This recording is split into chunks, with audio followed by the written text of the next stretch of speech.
Thank you all. Welcome. My name is Erin Delaney. I'm the Leverhulme Professor of Comparative Constitutional Law here at UCL, and I'm the Director of the Global Centre for Democratic Constitutionalism. For those of you who are new to the GCDC, we are based here at the UCL Faculty of Laws, and we are dedicated to research on democratic governance, the rule of law, and constitutionalism. As an interdisciplinary research community with a global perspective, our key focus is on understanding how to achieve constitutional resilience and, in some cases, recovery in electorally competitive political systems. Few, if any, of the global risks facing humanity today can be solved without the leadership of democratic governments. We seek to advance our understanding of the foundational issues on which our global future rests. Not to be depressing. If you would like to sign up for the GCDC newsletter, we have a QR code, so please do what you do with that. The Sidney seminars, to which I'm welcoming you today, are named in honor of political thinker and revolutionary Algernon Sidney. Born in 1623, died in 1683. An advocate of rule of law principles, Sidney strongly opposed monarchical absolutism and any form of arbitrary power. As a member of the Rump Parliament in 1653, he defied Oliver Cromwell, refusing to leave when Cromwell stormed Parliament with his army. His most enduring legacy lies in his seminal work, Discourses Concerning Government. There, he challenged the divine right of kings and championed popular sovereignty, the right of the people to choose their government and to take power away from that government if it failed to meet the purpose for which it was constituted.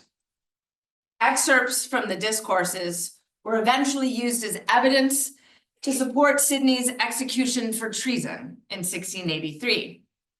Years after his death, the text continued to influence the thinking of many, including the American revolutionaries. It remains a foundational text on constitutional principles today.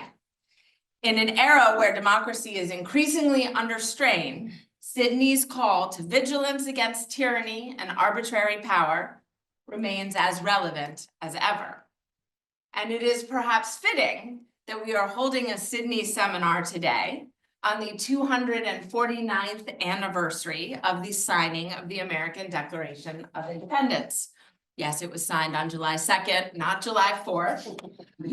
And we have, as our speaker, one of the foremost scholars of American constitutionalism, Professor Aziz Huq. Professor Huq is the Franz and Bernice J. Greenberg Professor of Law at the University of Chicago School of Law. He's a scholar of both U.S. and comparative constitutional law. His book, with his UFC colleague Tom Ginsburg, How to Save a Constitutional Democracy, written in 2018 and not followed, was an acclaimed assessment. Thank you, Erin, for reminding me of that dismal failure. It was an acclaimed assessment of how democracies might respond to the challenges posed by rising populism and the erosion of constitutional norms. Aziz's recent work concerns democratic backsliding, the regulation of AI. He writes for Politico, the Washington Post, the New York Times. You'll find him everywhere. And before his appointment to UFC, he was counsel and then director of the Brennan Center's Liberty and National Security Project at NYU. And he's litigated cases in both the U.S. Courts of Appeals and the Supreme Court. He maintains an active pro bono practice. So we have a lawyer and a scholar of all things constitutional here to talk to us today. So Aziz, the floor is yours. Thank you. Thank you very, very much, Erin.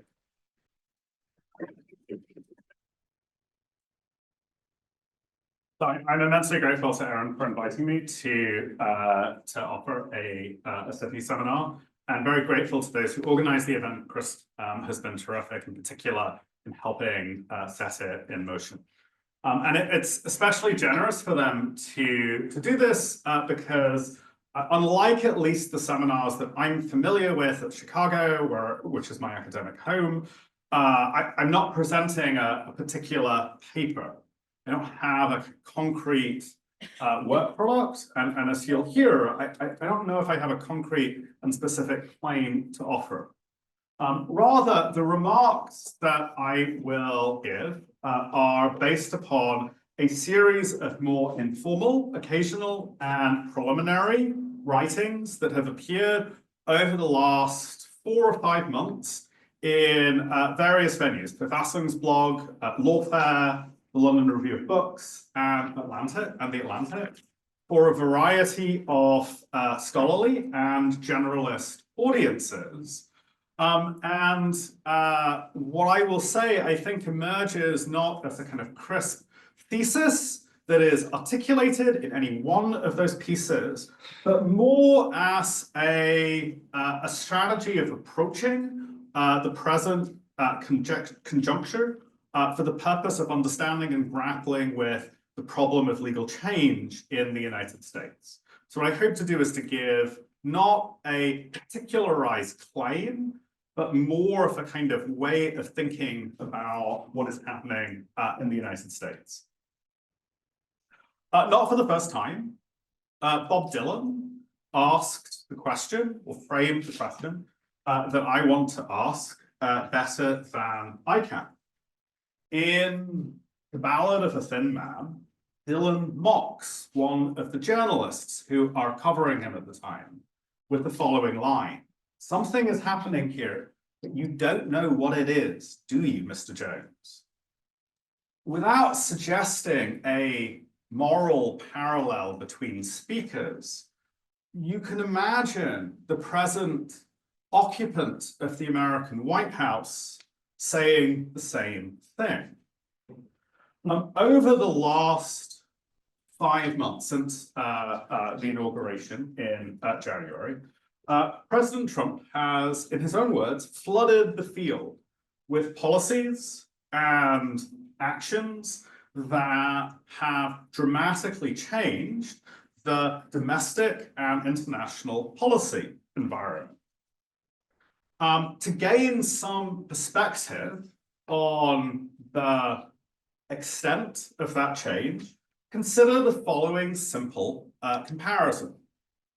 In his first 4 years in office, President Trump issued some 220 executive orders. Executive orders are directives promulgated from the White House by the president that purport to alter some form of legal relationship or purport to set forth some policy. So 220 across the 4 years of the first presidency. As of Friday, which I apologize is the last time I looked, as of Friday, in the Federal Register, which is the authoritative record of executive orders, there are 164 in 4 months in comparison to 220 in the first 4 years, in the whole 4 years of the last Trump administration. And of course, that does not account for actions taken by other branches of, or other elements of the executive branch, like the US Department of Justice or foreign sovereigns bond. So the question that's presented by the Trump 2 administration is akin to Dylan's. Is there really something happening here, and we don't know what it is, in the sense that there is some new form of governance, some new articulation of power that is at work? Has, that is, the form through which state power is exercised, or the end to which it is employed, altered in some meaningful way, or is this just a change in frequency? Does the fact of a change in the density with which the federal government of the United States is acting, does that change in density translate into something qualitatively different in the nature of state power in the United States? And if it does, Well, how does one characterize the break between the old and the new? How does one account for the inevitability of lineaments, filaments of continuity between the old and the new? How does one think about the question of transformation?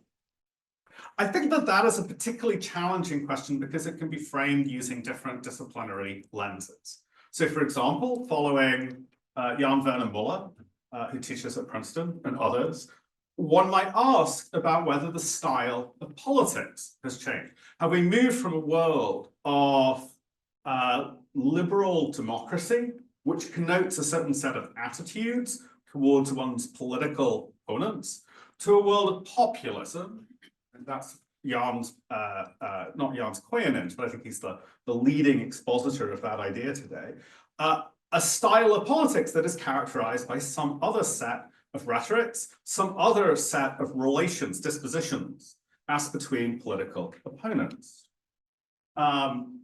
Should we think of it as something new, or should we think of what is unfolding in the United States, as I've written in another context, as echoing what the UK theorist Stuart Hall famously called authoritarian populism, describing the Thatcher years? Alternatively, perhaps we should think about the moment in economic terms.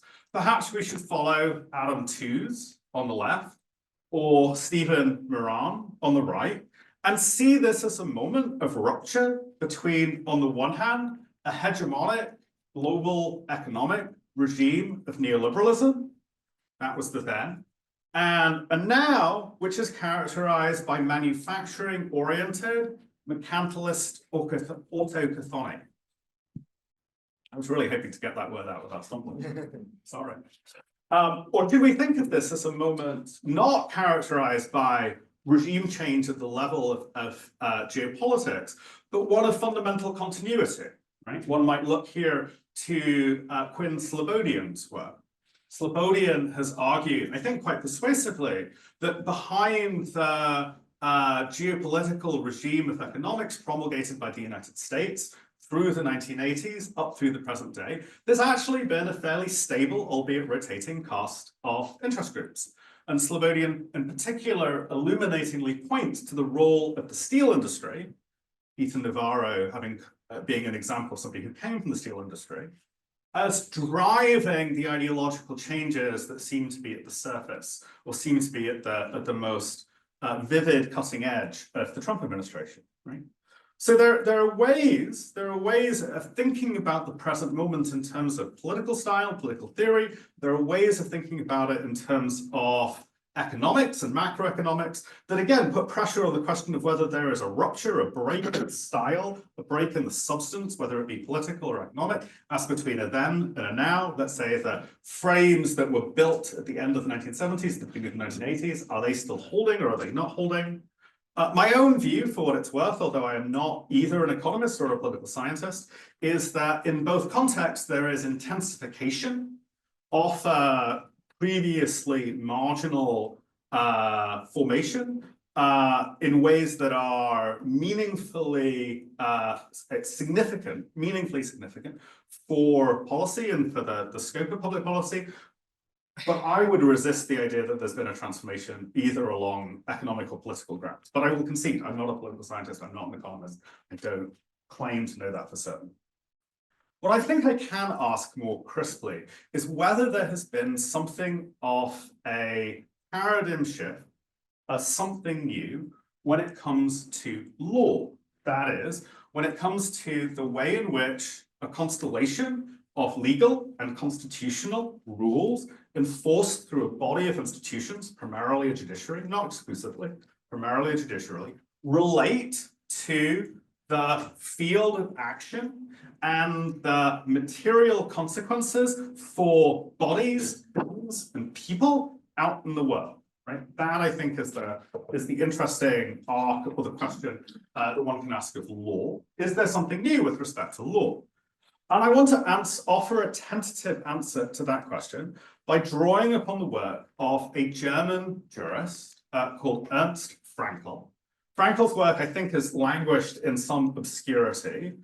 It was brought to light about a decade ago by the marvelous excavatory work of your LSE colleague, Jens Mayer-Henrik, who pushed Oxford University Press to publish or republish Frankel's most important work in English with a terrific introduction by Jens. And I should say that I am enormously in Jens's debt for the work that he did on Frankel. Taking that as a cue, the idea that I would put on the table is that the novelty of the Trump era, the Trump 2 era, does not consist in a new goal. It consists in a new set of means. It is not a question of what, but a question of how, where we have an answer to Dylan's question. Let me just say a word about the what question, although I will return to it in a second. The Trump presidency, this Trump presidency, is advancing a project of racial hegemony, comprehensive extraction of human and physical capital, and partisan monopoly. For better or for worse, none of those projects are new in the United States. However, the manner in which those projects are being advanced is, in the aggregate, novel. It is novel because, in the past, the United States has pursued both moral and profoundly immoral projects through law. It has been, to use the German phrase, something akin to a Rechtsstaat. And in the last 6 months, I think you can see emerging, not yet consolidating, but emerging, what Frankel described as an alternative to the Rechtsstaat, which he called the dual state. What did Frankel mean by the term? So Frankel in 1941 published a book called The Dual State, Contribution to the Theory of Dictatorship, in which he described the operation of the German legal system as between January of 1933, the Reichstag fire and the Enabling Act, and 1941, when the book was published, while he was studying at my institution, the University of Chicago. Frankel practiced as a lawyer in Germany. He was a Jew. He was a socialist.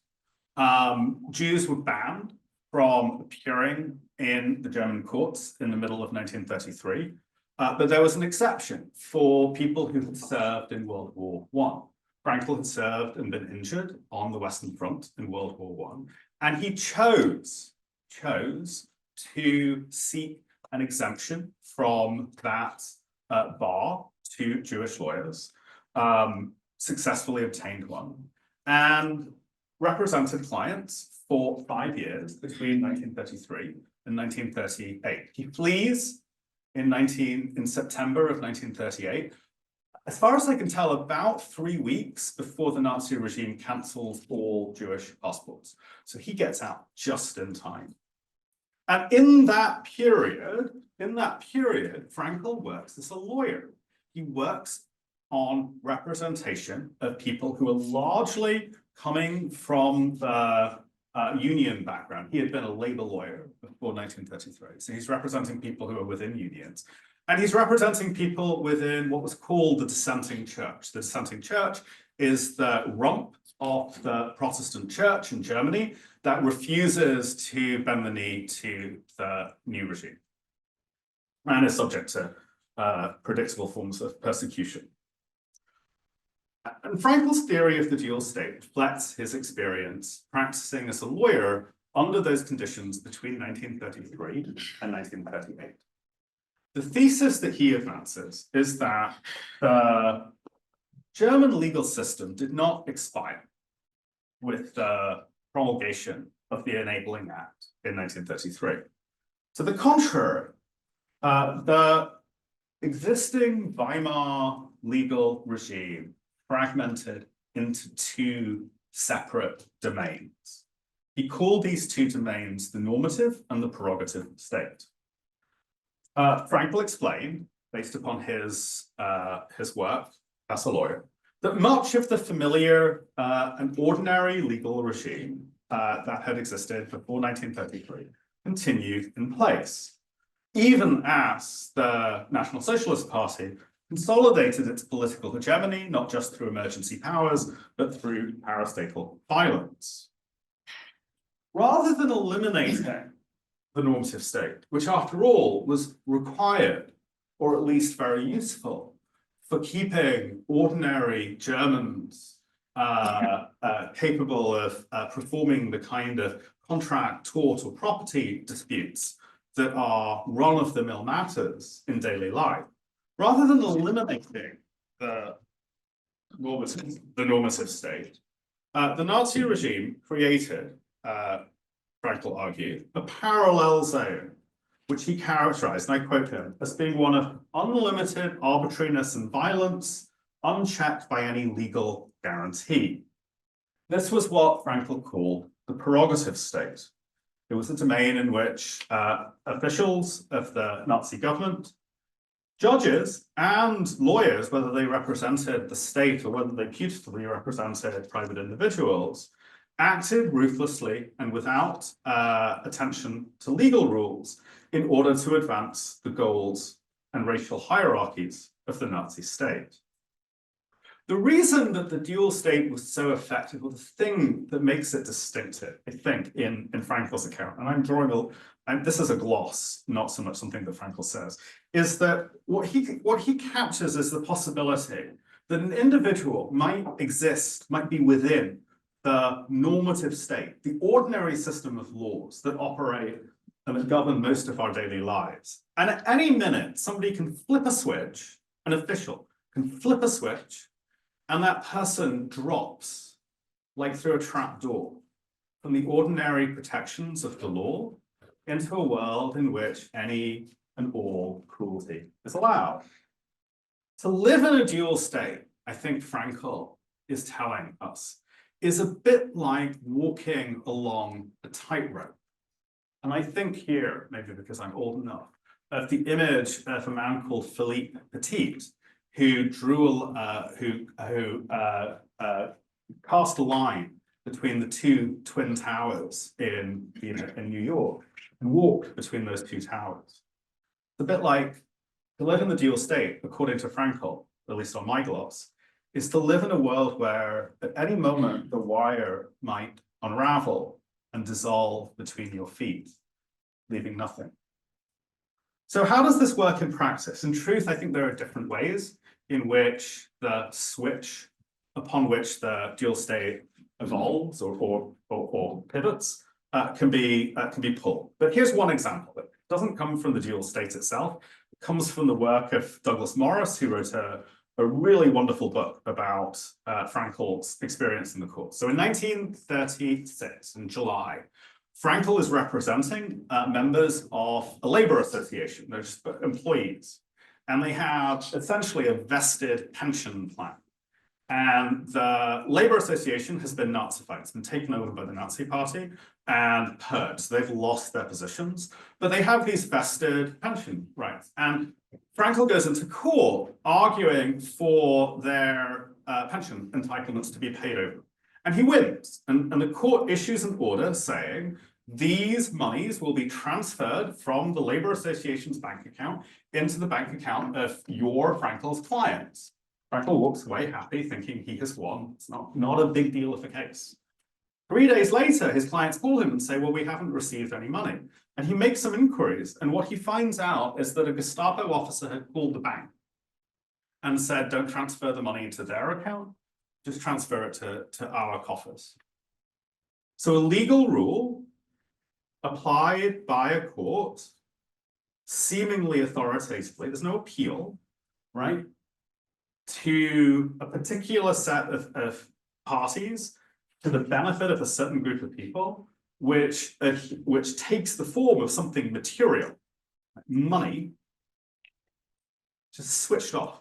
That right, that entitlement, that fact, that legal fact is just ended by a phone call. That, I think, is what he means, or that, I think, captures the idea of the dual state. So my suggestion, and I mean it very much just as a suggestion, is that the second Trump administration has perceived the uses of a dual state in a way that marks it out as distinctive from earlier American regimes.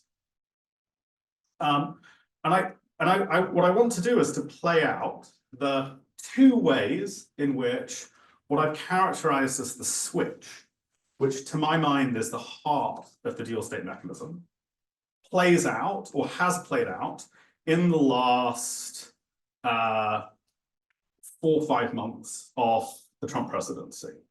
But I do want to, coming back to a point that I made before, just emphasize what I'm not saying here.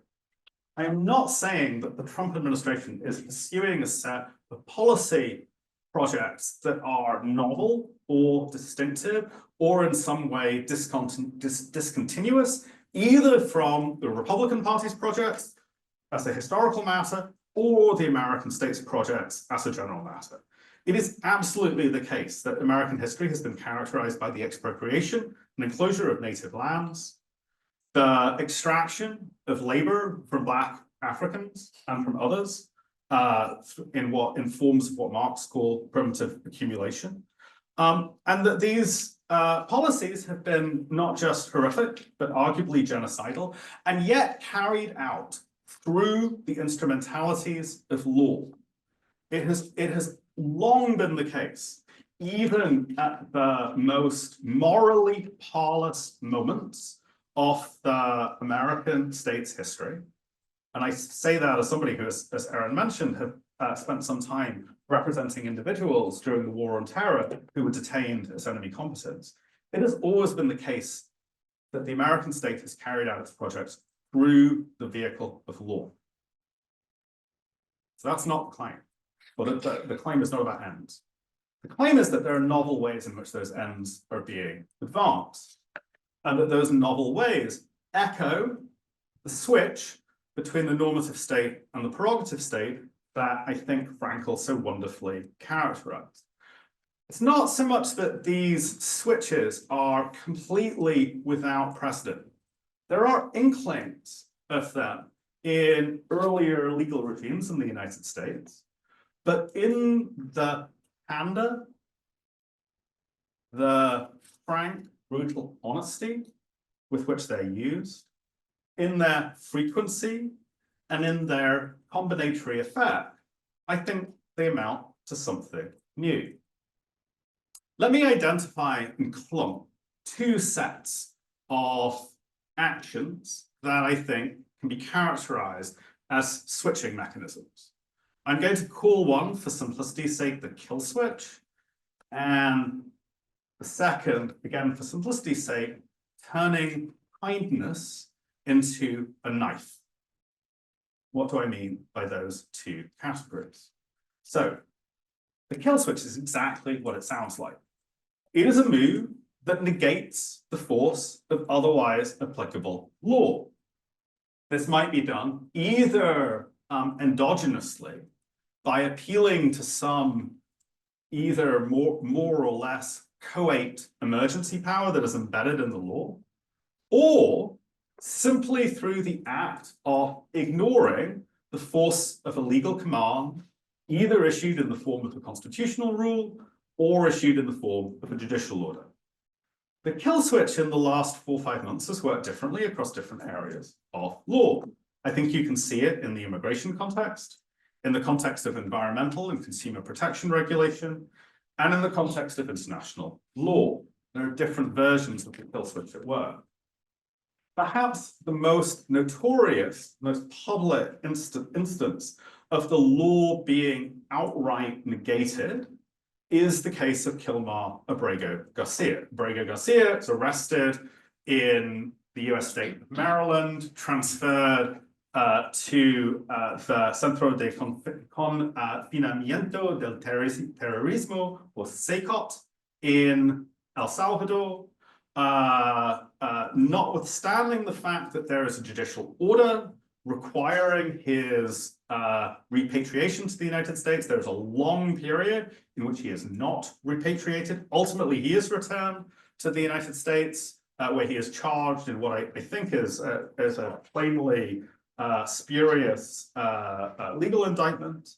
But I want to focus upon that period in which He was transferred to El Salvador in clear and frank violation of his entitlements under the Due Process Clause of the US Constitution and the immigration statute, and where he is kept in El Salvador, notwithstanding the fact that there is a judicial order requiring his repatriation.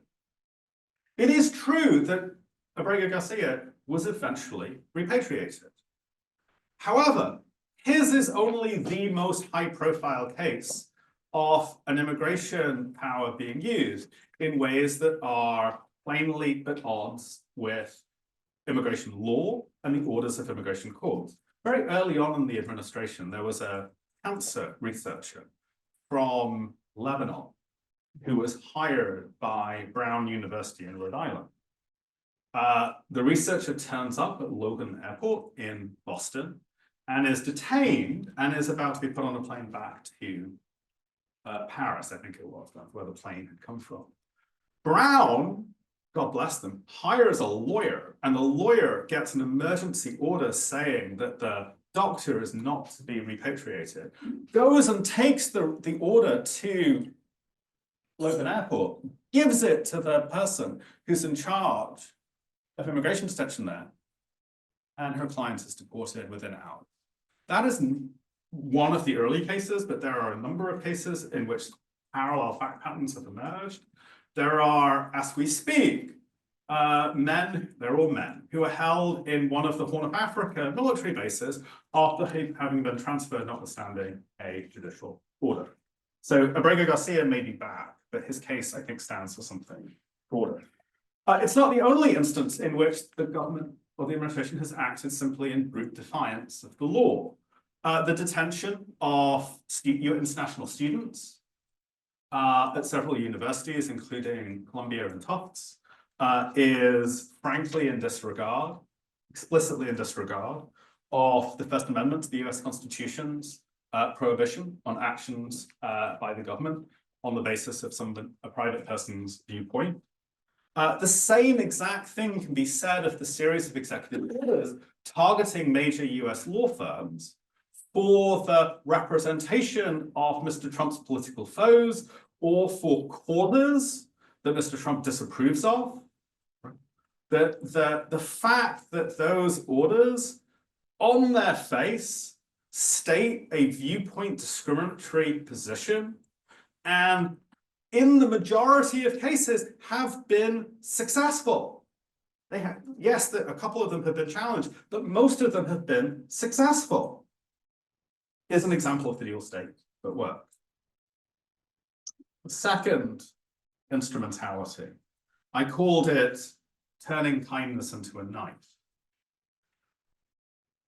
This is when the government's conditional generosity can be leveraged into a way of pulling people into prerogative state.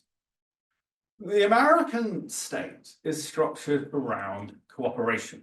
It uses what the sociologist Michael Mann calls infrastructural power rather than despotic power for the most part. The cooperation is on the one hand between the national and state governments and private entities. So for example, the University of Chicago, Northwestern University, Erin's old home and continued affiliation, are beneficiaries of large streams of federal funding that began essentially around World War II. And in some ways, that generosity begets dependence. But a cooperative relationship can be flipped. If a person, a firm, a university is flourishing thanks to its bond with the state, if that bond is suddenly yanked out from under them in ways that compromise their capacity to serve constituencies, people to whom they have obligations, students, for example, that itself is a way of eliciting from the institution, from the person, forms of behavior, forms of obedience that run well past the domain of what would legally be permissible. If support is withheld until the person or entity bends the knee. Turning kindness into a knife is a way of transforming individuals into lackeys, dependent upon the command or whim of a leader. And this is the way that federal funds have been instrumentalized against, for example, universities such as Harvard, Columbia, and Princeton. All are threatened with sudden, and in Harvard's case, absolute losses of federal funds. My understanding is that the scale of the threat to Harvard, based upon informal calculations that I've heard, is Harvard's budget is about $6 billion a year, and what they stand to lose is about $1 billion. So $1 billion just pulled away. The threat is that this fate is avoided if and only if the institution conforms to the ideological agenda of the current occupant of the White House. There is no pretense that what's being demanded is compliance with law. There was initially some suggestion of that, but it's now completely gone. The question is, are the universities going to engage in what is described by the White House as extreme woke ideology? Teaching about African-American history, for example. Or are they going to bend the knee? The same weaponization of generosity can be observed as against the 50 states. So, for example, Maine allowed two students, high school students, to compete as transgender in the gender category of their choice in a sports event. In response, the Federal Department of Agriculture terminated Maine's access to the federal program that supplies nutritional aid to students. So every poor student in the state of Maine who depends upon federal funding for a hot lunch, which for many in the United, at least in Chicago, for many students, that is the only meal you get in a day. All of those people suddenly lost access to life-saving nutrition. And so until Maine decides to alter its policies, that threat, not to the state itself, but to its vulnerable constituents, persists. Or to use one final example, consider the fact of federal employment, the fact of employment for the government, as a kind of kindness. If you're a lawyer or a bureaucrat in a long-standing professional employment relationship with the government, you have powerful reasons embedded in your mortgage, fees for your kids' schools, whatever it is, to persist in your job. So, for example, when lawyers in the New York US Attorney's Office, which is the body responsible for prosecution, were asked to drop the federal corruption-related charges against current New York City Mayor Eric Adams, when they refused initially, and eventually the charges were dropped by another lawyer within the department. The other lawyer fell on the sword, so to speak. When those lawyers refused, two things happened. First, some of them quit. Second, the ones who didn't quit, or who managed to sort of stay back in the background, were told that they would only be allowed to keep their jobs if they wrote letters of apology to the president. This is turning the privilege of employment for the federal government into an instrument for submission to a particular occupant of the office. Notice that the US legal system has not been switched off for everybody. There is still a normative state that ticks along, as it has always ticked along in the government in the United States, so long as you don't attract the government's ire. So all of the CEOs who sat at the inauguration can rest assured that if their company has an intellectual property, a contract, securities-related dispute that they want to take to court, they will get a fair shake. Unless, of course, like Apple, for example, they attract the ire of the president. Apple, recall, was threatened with a company-specific tariff unless they reshored their production of iPhones. It's now in China. They were contemplating it, moving it to India. They were told, you will suffer 50% tariffs unless you move it to the United States. It's another form of the dual state at work, I think. So unless you piss off the president, normative state still applies. Is the dual state that I think is incipient a transitory phenomena, or does it represent a durable future?